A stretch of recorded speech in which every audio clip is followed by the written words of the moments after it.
নমস্কার বন্ধুরা, আজকে আমার রেসিপি হলো সাবুর পায়েস।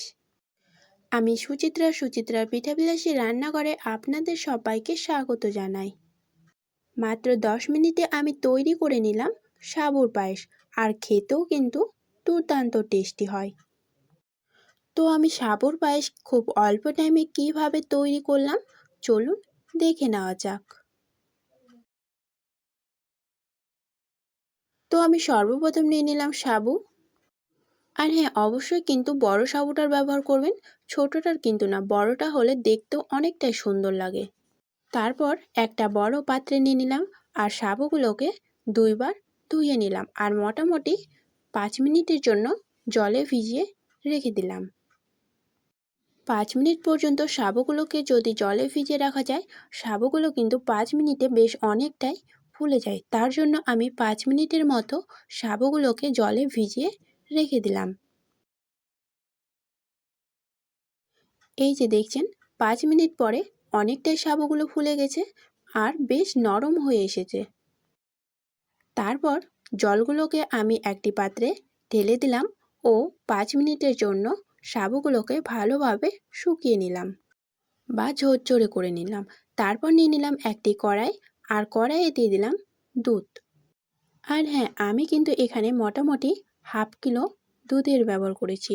তারপরে দিয়ে দিলাম ছোট এলাচ 2টি, তার সাথে দিয়ে দিলাম তেজপাত, আর তারপর দিয়ে দেবো কাজু বাদাম ও তার সাথে ভেজে রাখা কিশমিশ। আমি না কিছুক্ষণের জন্য কিশমিশগুলোকে ভিজিয়ে নিয়েছিলাম। তারপর দিয়ে দিলাম গ্রেট করে রাখা নারকেল। তারপর কিছুক্ষণ পর্যন্ত মোটামুটি 2-3 মিনিটের মতো ভালোভাবে ফুটিয়ে নিতে হবে। হালকা যখন ফুটে আসবে, আমি এখানে মোটামুটি 2 চামচের মতো দিয়ে দেব গুঁড়ো দুধ। গুঁড়ো দুধ তো সম্পূর্ণ অপশনাল, দিলেও চলবে, না দিলেও চলবে। তারপর আবারও মোটামুটি 2 থেকে 3 মিনিটের মতো ফুটিয়ে নিলাম। তারপর আমি যে সাবুগুলো জল ঝরিয়ে রেখেছিলাম, সেই সাবুগুলো এবার দুধের মধ্যে দিয়ে দিব। দুধের মধ্যে দিয়ে দেওয়ার পরে মোটামুটি 5 মিনিটের মতো সুন্দরভাবে ফুটিয়ে নিতে হবে। 5 মিনিট ফুটিয়ে নিলেই সাবুদানার পায়েস রেডি। 5 মিনিট ফুটিয়ে নেওয়া পর্যন্ত দুধগুলো অনেকটাই গাঢ় হয়ে আসবে। তারপর এতে আমি দিয়ে দিব চিনি। আমি কিন্তু এখানে যে বাটি দিয়ে সাবু নিয়েছিলাম, সেই বাটির মাপে 1 বাটি দিয়ে দিলাম চিনি।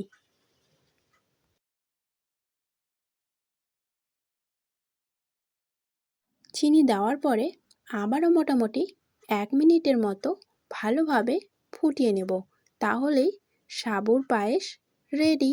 এই যে দেখছেন কতটা সুন্দর হয়েছে ও কত অল্প টাইমে আমি তৈরি করে নিলাম সাবুর পায়েস। আমার ভিডিওটি দেখে যদি আপনাদের ভালো লাগে, একটি লাইক করে দেবেন ও চ্যানেলটিকে সাবস্ক্রাইব করে পাশে থাকার অনুরোধ রইল। আর হ্যাঁ, আমার ভিডিওটি যদি ফেসবুক পেজ থেকে দেখে থাকেন, পেজটিকে ফলো করে পাশে থাকার অনুরোধ রইল। 1 মিনিট পর্যন্ত ফুটিয়ে নিলেই চিনিগুলো বেশ ভালোভাবে গলে যাবে। তারপরে আমি নামিয়ে নেব। নামিয়ে নিলেই সাবুর পায়েস রেডি।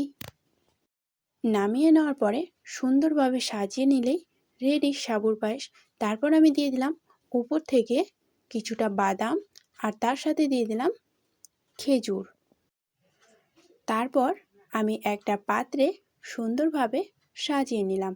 সাজিয়ে নিলেই রেডি আমার সাবুর পায়েস। দেখছেন তো কত সুন্দর হয়েছে।